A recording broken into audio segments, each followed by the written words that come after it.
morning and welcome to Jasiri. It's the start of a brand new week, and as always, we're here to set the tone with bold conversations, fresh perspectives, and the stories shaping our Nigeria and our world. Mondays are for clarity and courage, and today we dive straight into the issues that matter, cutting through the noise to get to the heart of it all. This is Jasiri, where fearless voices meet fearless questions. But first, we like to do something called an icebreaker.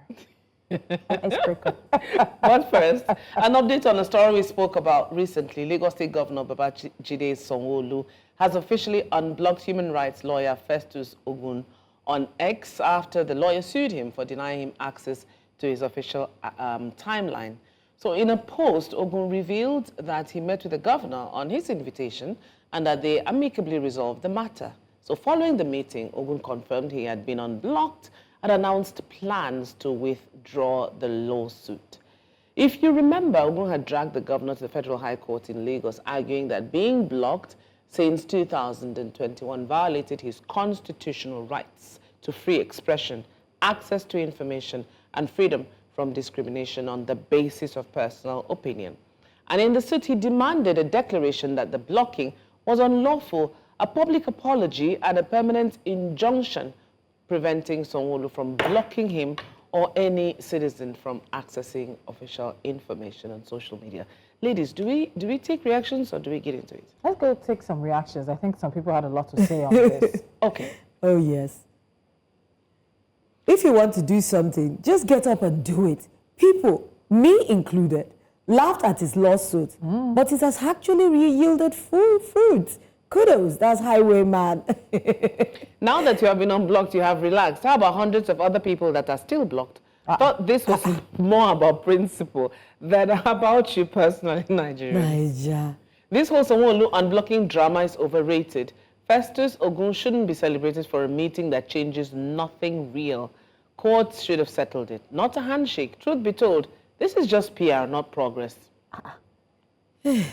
Being present in person at the meeting, I must say that you have done well by seeking judicial interpretation of executive actions, thereby holding those in authority accountable. Now that the governor's top media team has unblocked you, I commend your maturity in addressing the issue without personalizing it, and also commend the governor for his display of true statesmanship. That comes from was interested in this case really. Love to see the law tested over and again, but glad the governor is able to see a need for amicable resolution. Best wishes to both of you. That's the spirit. Social media is a powerful tool if we use it right. This move proves we can push for change and get results. Kudos on this. You've set an example and truly shown the way. Aluta continua. Victoria the tweet that said, what happened to the thousands of other people who are blocked? Why didn't the thousands of people bring the lawsuit?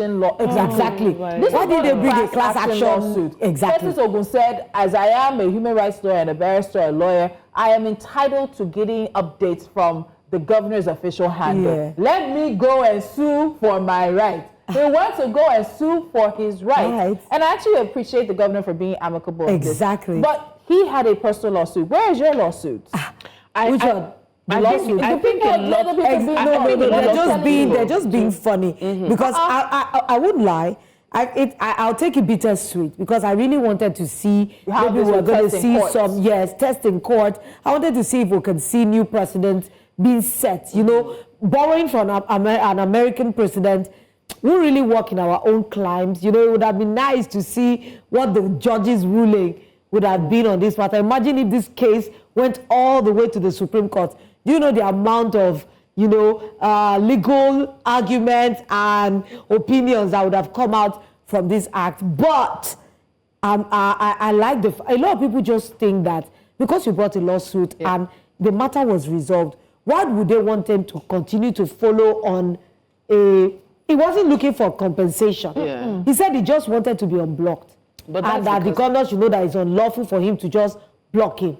Finish. So now that they've extended the hand of fellowship, what else do people want him to do? Continue fighting? But I wonder, he said, Mr. Governor took time to explain the circumstances surrounding my blocking. And I would love to hear what those circumstances were, because we know a lot of times, when we first spoke about this story, I said, let's not forget, it's not always the individual who owns the account that is operating it. Most times they'll tell you that if they're the ones who personally tweet, it will always be signed maybe by their initials or something. You'll know that the tweet is coming from them. Yeah. Otherwise, it's being handled by a media team. I would like to know the circumstances around the blocking. Festus Ogun is he's not an unknown person. Yeah. He's not your average Nigerian. He's a human rights lawyer. He's somebody that's known. So I'm thinking to myself, the person who was like, this Baba, you only cause problem. Blow that person. I think there are two things here for me. Two things. The first is that the person that said it probably is a PR move. Yeah, I can understand that, because the first thing is that you're in company with the governor, so there's that aura, ambience. You might tend to not lose guard, but just relax and feel that the circumstances have been thrashed. Meanwhile, they've just been buried. And you're in awe of, not in awe, but you're in company of, when you're in company of people who occupy positions, there's a tendency for you to just go, wow, you may not show it, but that's how it is. Secondly, mine is that I think I would like to see more Nigerians take up these kinds of Exactly, actions. all of us We want have case talked on law. this table, and there was a constitutional lawyer that we had who sat with us on discussions. Tolu was on leave then. And he was saying there's so many laws that we are unfamiliar with. And we said we would get him into the studio one of these days to talk about these laws. So if you listen to this for the first time, you may hear that, what the heck? What do you mean you're suing for blocking and all of that? But he took it there, and because of the fact that Nigerians don't really like to follow legal processes, there's a tendency to negotiate out of court. And that means that for someone to decide to negotiate with you out of court, that means that, okay, there's something there. Otherwise, if I say, you know what, let's just go to court. But now it seems that if we open up this book of laws and rights, there's so many laws that need to be tested in there. And when you said you can be in awe of the personality we invited, just like when I had issues with the Nigerian police and the CP called me to his office. Of course, somehow he was courteous. He was, at that time you're wondering what stance you should take. Exactly. And if they are offering you like an olive branch, are you going to now be looking like a hard head? Yes, like a hard head, and you want to keep pushing, and now maybe I'll be in court with them, dragging, and those are things that people just eschew. But I know that this has given some people even pointers. We might be shocked that we might see a very dogged person that would be willing to go the long haul. Who knows? And at the end of the day, Festus Ogun opens the door for so many more people to, again, test the laws. I agree with that constitutional lawyer that I missed. I think we have a lot of laws that Nigerians have not tested that are actually in their favor to protect them. We're always waiting for the person who does, or the person who shows the way. Festus Ogun has shown some level of way. It doesn't mean that the governor and the governor's people will respond to the next lawsuit. There are possible next lawsuits on this the same way. But there is a level of precedent, because we talked about the fact that if he took this to court and it ended up there in arguments, it sets a precedent. But even the governor's unblocking of him also sets a precedent as well. And I think it's really important. I'm trying to get to what Festus Ogun said initially was his issue, was his reason for suing. It sounded funny. I'm telling you, a lot of people laughed at this initially when it came out. What Festus Ogun said was his initial reason for taking the governor to court. And he said that I have now sued Sanwo-Olu for blocking me on Twitter. I asked the court to compel him to unblock me and apologize to me. Truly, I have gone through mental stress and trauma over this matter, but will not ask for damages, so I won't be seen as a gold digger. Just unblock me. And he goes on to say, in 2021, I noticed that the governor blocked me on his official X handle owing to my constructive criticism of his policy and demand for accountability in respect of the October 2020 NSARS massacre that was perpetrated under his watch, influencer marketing courses. It is my case that blocking me on X has prevented me from accessing public updates and receiving information about policies and governance in Lagos, since he uses the X account to post only official policies and governance matters, which constitutes a violation of my right to receive information without interference, subsumed under the right to freedom of expression. Also, by blocking me, owing to my criticism of his administration and my demand for transparency, the governor has violated my fundamental rights to freedom from discrimination on the basis of political viewpoint or opinion. So he did lay it out. And I think we, as our politicians in Nigeria, need to get a bit of tougher skin. a lot more tougher skin. They always say, if you can't stand the heat, get out of the kitchen. But so many of our politicians, especially governors, we've had governors arrest students for Facebook posts. We've had them harass journalists. We've had them do so many things, using abusing the power at their hands because of the positions that they hold in society. This was a good test of some of that. But I would love to see more. But first is he's done his own. If he's okay, he says he's okay. He's okay. I mean, let him rest, please. Let Nigerians will be all right. Nigerians, I just found out that Nigerians are very. Sometimes they're just quick to criticize. It's not like they've constructively looked at everything. They are the ones that came and said, "Oh, why would he bring a frivolous action like that? Why should the government respond?" The court had not thrown it out at that time. No, it wasn't even thrown out at all. He's going to withdraw the suit from the court. And now that he has taken a way of peace, people are still asking for daggers and clubs. And I'm like, okay, how do you please people? And that is why you should stay on your own principles. Because if it's about people pleasing, now the guy will be on unstable waters. Because everybody, not everyone is agreeing to the fact that he decided to soft pedal. And they are the ones that are still saying, why did he bring the lawsuit in the first place? So let's just everybody sheath their swords and everybody calm down. Just calm down. We are going to be all right. There are many things that Nigerians ought to bring to court half the time, honestly. I think the more we realize the laws that we have and the more we are inclined to test those laws, people will arrange themselves and behave properly, honestly speaking. Tolu, do you know what I'm looking forward to? The day somebody will win a mighty defamation suit. You know, will that change the mindset of Nigerians? Will that change? Imagine a celeb winning a defamation suit against somebody that was a troll. And especially somebody, especially when they have not gone the police way, the criminal way. They've gone through it as a civil matter. That is what, anyway. Is it who's anyway, should we be on our way to the break now? We're headed for a break, but when we do come back, there's a question that is hanging in the air. Are we on the way to another ASUU strike? Yes, is a question. The union has set a new ultimatum, leaving students, lecturers, and the government at a tense crossroad. Will this end in yet another shutdown of our universities, or can real resolutions finally emerge? When we return, we'll unpack the ultimatum, the options on the table, and what it means for the future of education in Nigeria. We have Mojeed Alabi, team lead and editor-in-chief of DevReporting. He's on standby to unpack all this with us. We'll be right back.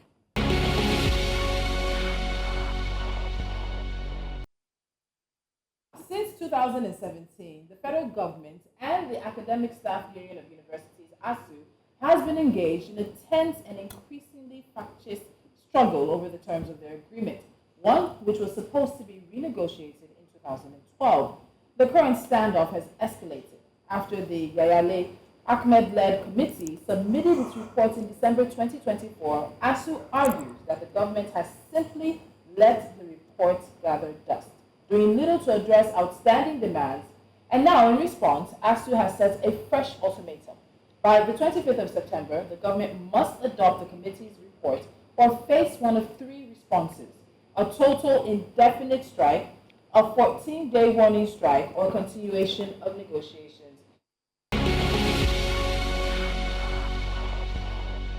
Are high for academics whose livelihoods are affected, for students whose schooling is disrupted, and for universities whose capacities are eroding, and as well for the wider and broader society whose future depends on a stable, well-funded, functioning tertiary education system.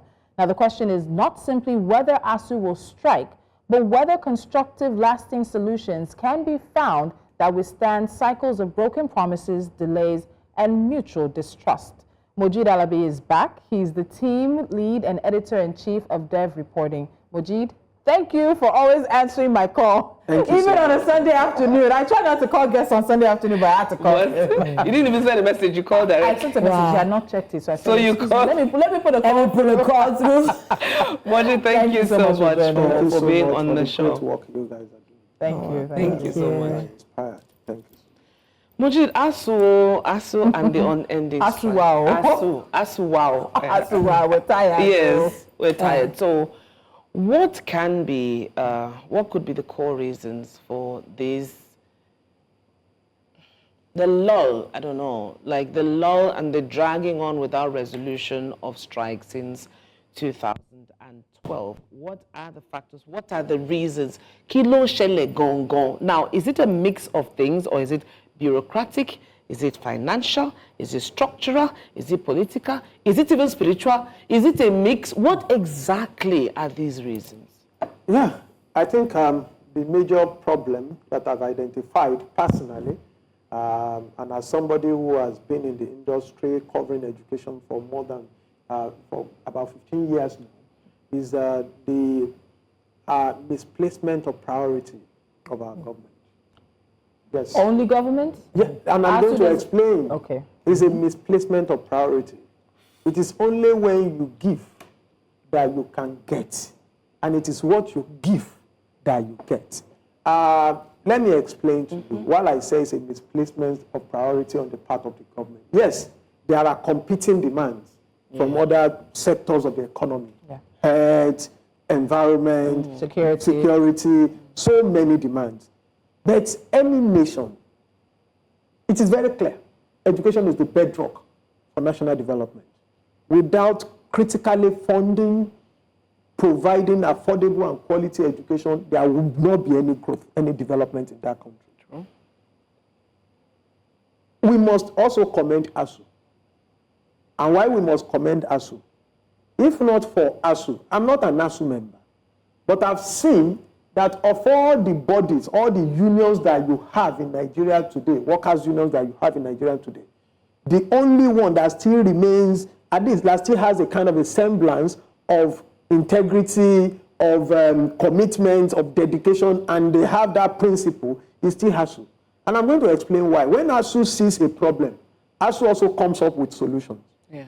When ASUU identified poor funding of institutions and said, how do we address this? And government said there is no fund, and ASUU came up. What you see as State Fund today is an idea introduced by ASUU, that you can fund the institution by imposing this kind of tax on people, that's going to be justified. And it was backed by law. And that was when you have the first, it used to be University Education Fund. You understand now? Yeah. Then it later changed to tertiary, before it even came to Tertiary Education Trust Fund. Yeah. It was actually meant for university alone. And what ASUU wanted was that if we have quality and proper funding of education, and particularly university education, you are not going to have the half-baked graduates that you currently have. Yeah. Now, Nigeria opted to just create mushroom institutions. Nigeria opted to create access, space without quality. And ASUU said, look, there was a time in history when after you take the pay of probably judges, you take the pay of medical doctors, the next are actually academics, professors in the institutions. Today, Nigerian lecturers has the worst paid globally.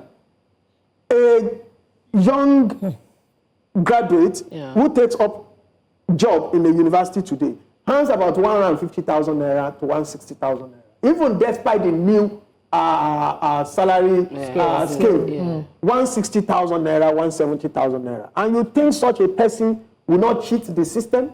Do you understand what I'm saying? Yeah. So you cannot attract quality.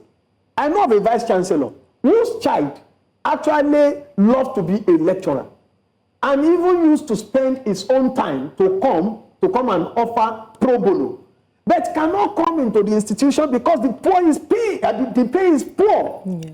Such an individual has taken up job elsewhere, and as much as this person would have loved to be giving back by teaching, by taking up lecturing job, he cannot. A professor today at the bar, you understand, earns not more than 500,000 naira. Even a new entrant into some of these, even in the media, people are handling better than that. Mojeed, it's easy to be corrected. It's these problems, and it seems that they never go away. And another challenge I have with Nigeria is the formation of committees and committees. We've had the Babalaki committee before in 2017. The Yayale zone is still a little recent. It's the one in contention now. So what is the problem with us just creating committees they would bring out their own communique or whatever they agreed to, their paper, their recommendation, but it will just be there. Is it a symptom? Like it's like a sickness to me. Is it a symptom of unwillingness or just complexities? The challenges are too complex to be understood, because you can't tell me that since 2017 or 2012, we've not been able to understand what the core issue is. And solve it. Yeah. It's a bit worrisome. That shows that there is no commitment ab initio from the parties, especially the government.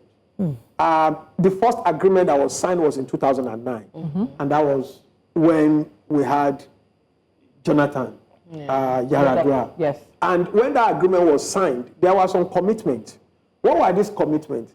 Salary review, revitalization of the university, and ASUU said at that time that you need to commit certain amounts. I think it used to be maybe about 1 trillion naira into the university system to revitalize the university. But you are not going to pay the money at once. Probably you can be releasing 200 billion. Cut probably every other year.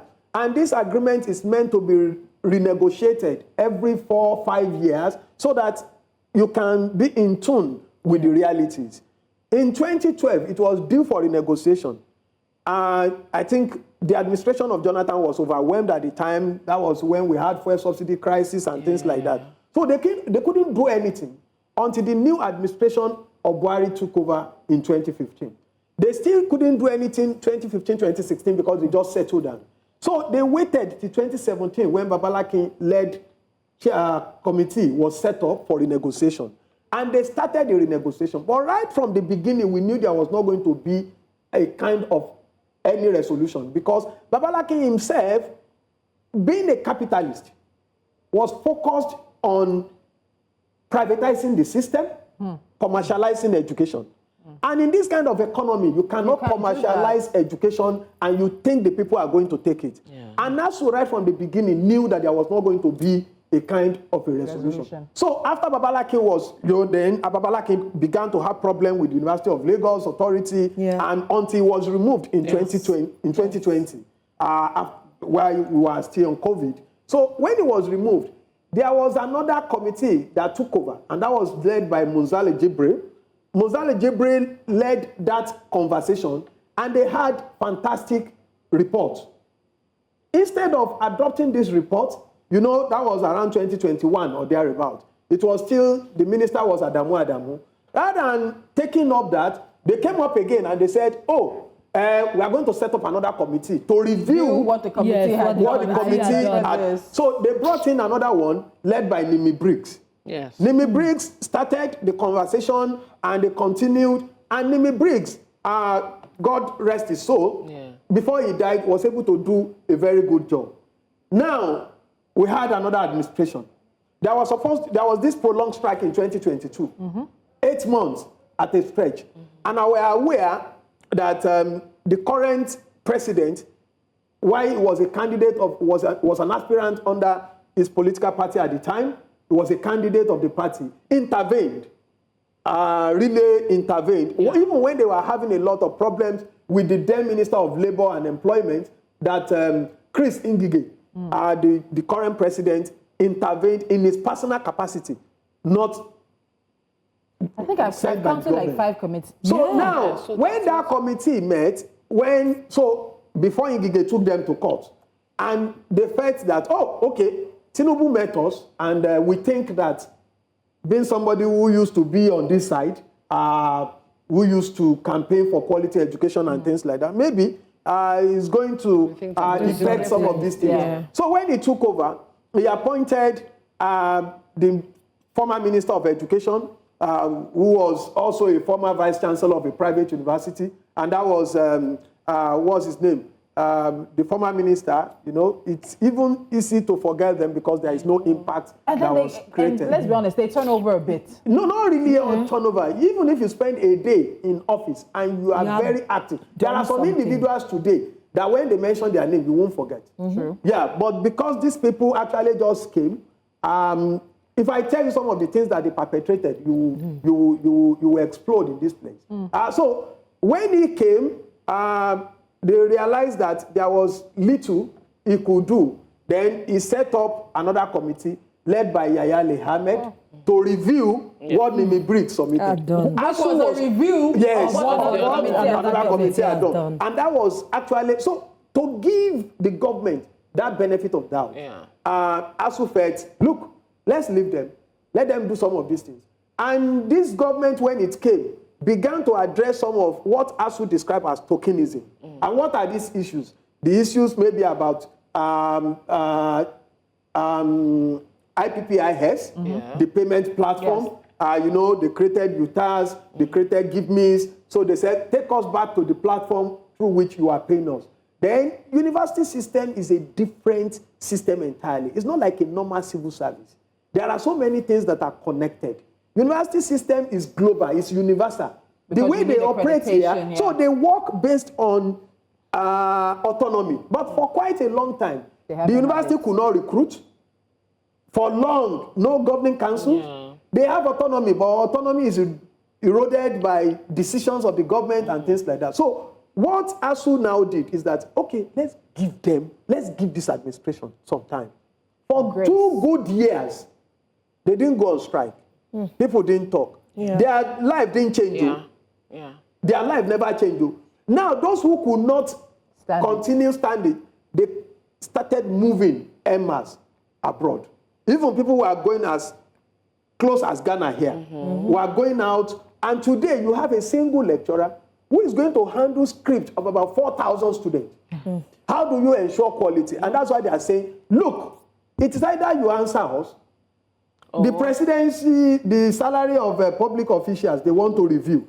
Now, the governing councils, appointees of government are seeking review of their own pay. So many people are seeking review. But the chicken that lays the golden egg continues to suffer. If you see where some of these lecturers sit, you will pity them and say, are these really lecturers? Mojeed, so in all of this that you said, I'm just looking at even the strikes that have happened. Because a lot of people will ask you, what have been the incentives or the disincentives for government to sit down and to act decisively and to do the right thing? Let's put back the slide that looks at the number, some of the strikes, not all of it. Those are just some of the main ones that have happened over the past several years. You also know that Nigeria has over 130 public universities. I think about between 63, around 73 or so that are federal, and then around 70 or so that are state-owned institutions. So you have a five-month strike from August 1999 to January 2000. Just look at it: 5 months, 3 months, 6 months, 3 months, 4 months, and this is affecting people's academic careers, their ability to progress. 5 months, 3 months, then that 9 months, which was a whole session, basically. That happened in March to December 2020, just coming out of COVID. Then you had another 8 months that followed it, barely 2 years later. And I know this is part of the issue we talked about when we spoke about the students at the University of Calabar and the dentistry, how because it's not even just them, many universities have packed the students and the classes together to be able to graduate them or move them forward. But again, what incentives or disincentives has government had to be able to say, you know what, we need to end all of this once and for all? Have we, even the people, parents, have we not put enough pressure on government to actually act decisively on this matter? Yeah, I think we want to say probably we have the commitment of the current Minister of Education. Tunji Alausa. But I am aware that the government is also afraid of putting pen to paper to sign this agreement. And you know why? Yes, there are other competing demands. Apart from ASUU, in the university system alone, you have SANU. In the university system, you have NASU. You have KOHASU. You have CONWA. Okay, senior staff, right? SANU is senior. SANU is the Senior Staff Association of Nigeria. NASU is Non-Academic Staff Union of Universities and other allied institutions. You have the NAT, National Association of Academic Technologists. You have the CONWA, Congress of University Academics. You have, so they are just... COHASU, as you said. You have ASUU. So that is the university level. Those are... You go to Polytechnic, you have similar bodies. You have ASUU, you have NASU, You have, so all of them within the polytechnic sector. So the fear is that if they agree for if you sign one, then you have to do the same. But ASUU has always been the most organized. ASUU will go to the table fully prepared. You know, their union, probably because they are scholars, they try as much as possible to provide answers even before the questions. So once they are provided, now the minister is saying, look, the current report that is contentious now has been submitted as far back as December 2024. Yeah. Now it's about 9 months after. Another December is near.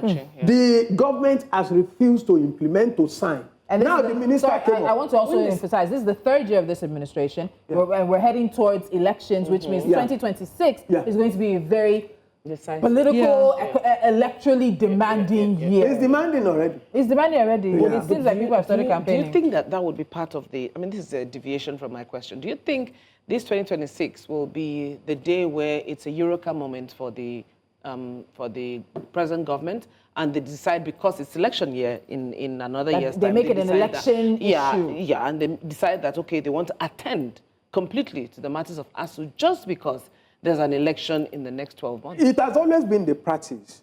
When they know there is something at stake, the government try to be responsible. And that was why, but what this government has been saying is that it doesn't want to go the way of the past, where you just put pen to paper, you sign, and you are committing yourself because you just feel that you are under pressure. It doesn't want to place itself under pressure.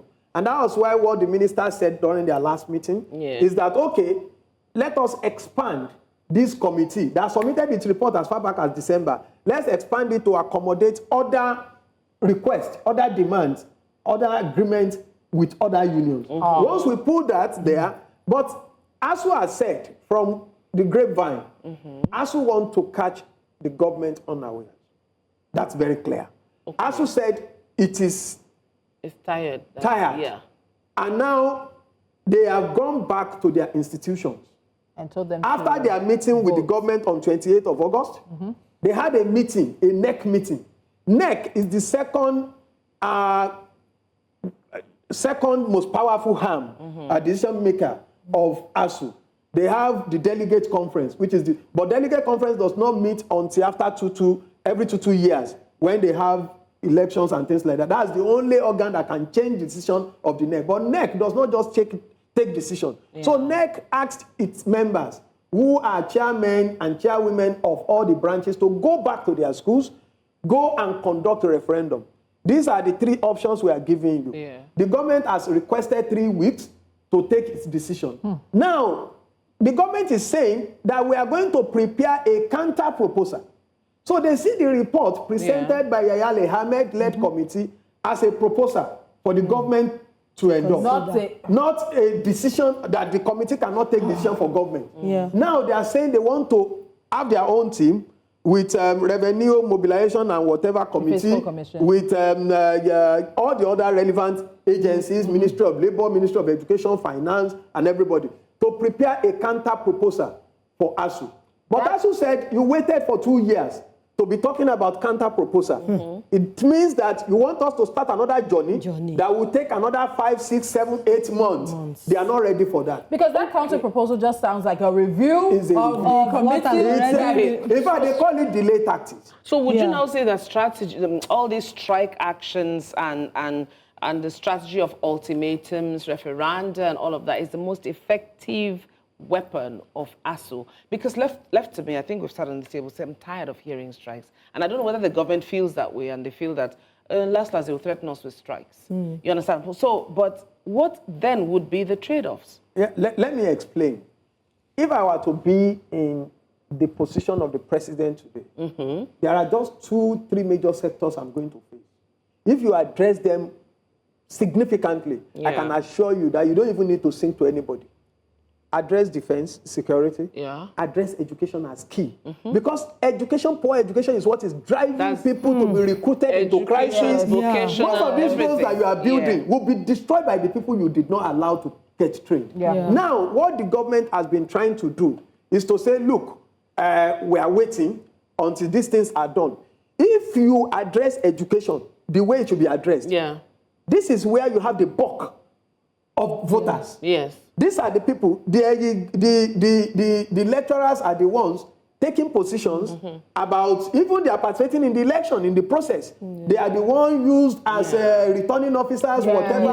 If you have done very well, they have direct contact with even the students of various homes. They are the ones to campaign for you and say, with this government, we are okay. Once we are okay, we can tell you, and they are the ones to now speak for the government. But you have abandoned them. Now they are saying, it is simple. Their question is that if you cannot resolve this thing in the last 2 years that we have given you, grace, what more do you want us to do? You know, Mojeed, I'm looking at what more can we do?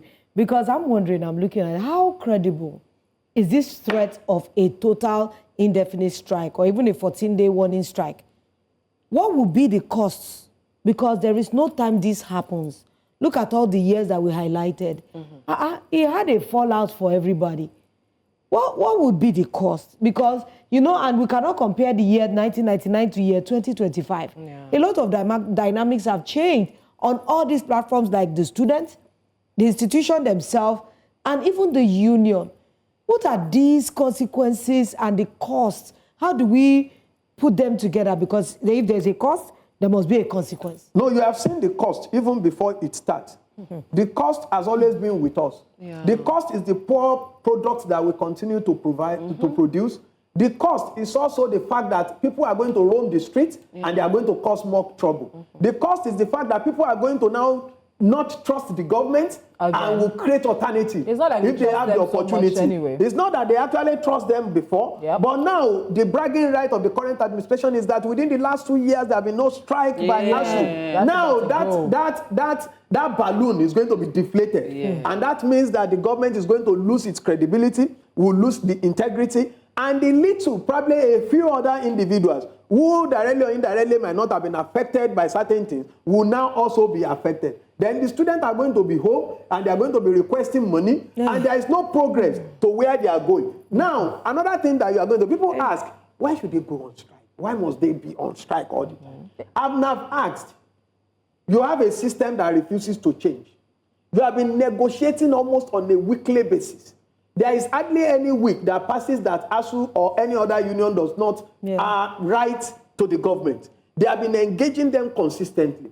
And somebody is looking as if you don't even matter. So what do you understand to do than to withdraw your service? When you in fact, now, lecturers are telling me particularly that they are not even bothered. If they like, they should withhold their salary. Because that was what they did the last time. That they are ready to even sacrifice their salary because they can't, all of us cannot travel abroad. For so many reasons. Nobody wants to go and become second-class citizens somewhere. It doesn't really worth it. Many of them who travel, they know what they are also experiencing. Some are not working as lecturers over there. Some are working as everything. You understand? Everything. So many. So now they feel that the best way, and that they cannot fold their hands because the condition of their child is beyond repair. What do they want to do? They want to sit down and say, this is our system.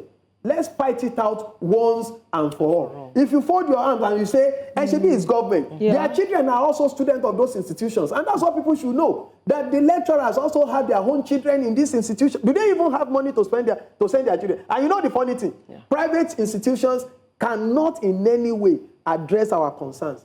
The entire population of the private universities that you have in Nigeria, they can't take, the enrollment cannot be up to 5% of the total enrollment of our universities in Nigeria. Please, Mojeed, hold it on that, because we know how ASUU also feels about the approval of 9 new private universities that was announced just about a month ago. We're going to go on a quick break. When we come back, we continue looking at this conversation and hoping we can focus on the solutions. We do have some that ASUU has shared. Stay with us.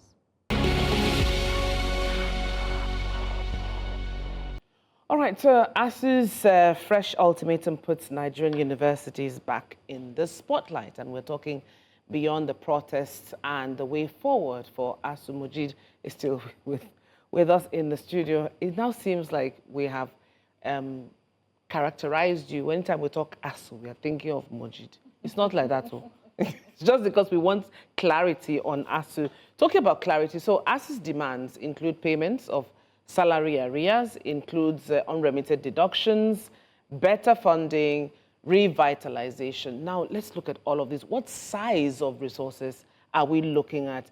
And to be honest, let's be realistic. Where can this come from? Because you yourself have said they're competing demands. Yeah. It's also the misplacement of priority. You know, it is easy for you to come and defend it that there is no resources when you are not spending resources, the legal resources, on frivolities. And I'm going to give an example. We said expand the existing infrastructure, the existing institution. Stop creating constituency projects as universities. Yeah. You said there is no money to support the existing ones. You are creating new ones. Is it about opening up access? Okay, for instance, this is New Central, for God's sake. New Central is saying there is no money. There is no money. There is no money. But New Central is now opening up new branches all over the places. So does it make any sense? Is it making sense at all? Yes. So that's the question. Yeah. Within the past, between 2012 and now, go and count the number of universities that have been approved. Now you think those universities are going to address the concerns. They cannot. The majority of them have been private institutions. So even when they are private, and that's the problem that we have. Commercialization. When a sitting president, it started as far back as around early 2000, when former President Obasanjo and his deputy, Vice President Atiku Abubakar, granted licensing private universities to themselves.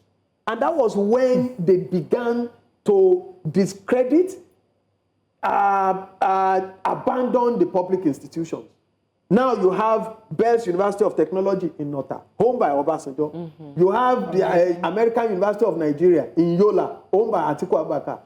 Where did you expect? And unfortunately, many of them still rely on these public institutions for their lecturers, for their staff. Yeah. So the problem that we have currently is that it is not that there is no funding. It is how the funding, the ones that we have. If you tell me that there is no funding, and I see the one that you have, you are spending it wisely. Yeah. You are not expanding, overstretching. Now, let me tell you, a university created yesterday, a vice chancellor that is appointed, registrar, librarian, all of them, bossa, they are going to earn the same salary as the ones that have been existing for the past 30, 40, 50 years. Why would that be? Because that is the structure. Because you are the one that created them. You know, let's even look at, because we're talking about funding now. In an ideal situation, you know, like everything is working perfectly, what would a sustainable funding look like in real practice? Are there models that, you know, because sometimes you are wondering that maybe they are just at loss at how to go about these things. Are there any models that we can say, oh, these are viable models of how universities have generated internal revenue? Yeah. Is there public-private partnership that is needed? Does government need to increase budget allocation? That one, I'll drink water on it. Donor and grants. Because we need to be able to scale this funding situation. That is where we have the impasse all the time. Yeah. Where can we get this money? Let me explain this very clearly. People think that university lecturers just sit down, that they are not making any contribution. I know of a former vice chancellor. We spoke this morning, who under his tenure was able to attract as much as 14 billion in grants to its university. You said? Yes, 14 billion naira in grants to the university under his watch. That is Professor Oluwatoyin Ogundipe, the former Vice Chancellor of the University of Lagos. And that was even in spite of the crisis, leadership crisis, because that leadership crisis between him and Babalaki really created a lot of bad image for the institution. And some institutions even pulled out of some kind of partnership collaborations. Today, by October, UNILAG will be having its International Week. It's to bring a lot of international institutions, international partners, companies into the institution every day. But there is no university, there is no funder globally that is going to fund infrastructure. Before you can go and seek money, it means that you already have a template. You have something you are using. Now, today, when you don't have laboratory, when you don't have library, it even reduces the capacity of the institution to generate anything. People say, we have a lot of problems in Nigeria. Our universities cannot even address those problems. How do you address the problem?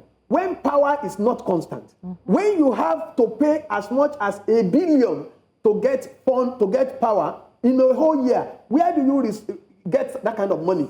Now, what an ideal system of funding, sustainable funding system of a university is, get the infrastructure in place. Task the institutions. They know how to generate funds. But the first basic thing is infrastructure. When you have infrastructure, when the libraries are there, what we are going to get over abroad is because you are not seeking power in terms of electricity. Yeah. You are not looking for water. You are not. I know of some places on the campuses now where lecturers are to dig borehole in their home quarters by themselves. Yes. The quarters have been abandoned. They are the one digging borehole by themselves. So who does that? So the energy they are dissipating to do some of these things is being used by others. Okay, I have a cousin who moved from here to South Africa to do PhD. Yeah. In Nigeria, when he was in Nigeria, he was doing it in chemistry, and he realized that what it would take him when he wanted to run one test, he will go and submit in Nigeria because there is no facility. He will go and submit. He will come back maybe after 2 weeks before he can get the result. When he got to South Africa in that university, he will run like four by himself. It's okay. Say no more. It does work. No, say no more. They've given us time, but I need to ask this question. So you said that the government has told ASUU that they're going to do their own counter proposal.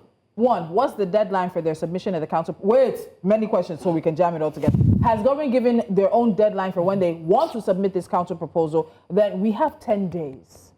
10 days to the deadline that ASUU has given for either an indefinite strike or a 14-day warning strike. Resumed. Are we seeing a government that is taking this very, very serious? Oh, number one, there is no day already specified. Lolo's day is just spoiled. No. It's not spoiled. And that is why all of us, we are taking your part here now. There is no single day already set to allow the ministry to present its own. But ASUU, don't expect 14-day ultimatum. I'm sorry, 14-day warning strike. No. I think from all the campuses, what we have had is that there is no point because the government is not serious. Why do we give 14 days? Another 14 days. If you go 14 days and you say you have resumed, and you are now telling the public again that you are going for final, they won't take you serious. That they are just going to go just pull out of the whole conversation. So what they are doing now is sensitization of the public. And you see they have seen it. That we have been patient enough. Stop shouting ASUU, ASUU, ASUU when we begin the strike. And the students themselves should also go out. Know the kind of the government that you are going to trust. If you feel that you are not concerned, whatever the government can do, let them do. You are also directly or indirectly going to be affected. The parents, let them think that they are not concerned. ASUU has placed its own card on the table. Now the government is saying, we want to wait. The question I should ask is that, no, between 2017 and 2025, you didn't have counter proposal. Is it now that you are aware that they are likely to go on strike? Different administration, even though we all know that now the issues are the same. More than 2 years. Oh, we have to go. Man, the issues are the same, unchanging. Thank you. This will not be the end of this conversation because we will be following very, very closely. The ASUU Ultimatum is more than a union government standoff. It's a test of how much value Nigeria places on its universities and the future of its young people. Strikes may bring temporary pressure, but without sustainable funding, accountability, and trust, the cycle will only repeat itself. The question now is whether all sides are willing to move beyond brinkmanship to build a system that works, not just for lecturers, but for students and for Nigeria's futures. We are following this very closely and we'll give you all the updates as they come. Thank you so much. That's all we have for you today. We'll see you at 10 a.m. tomorrow morning. Don't shout at me.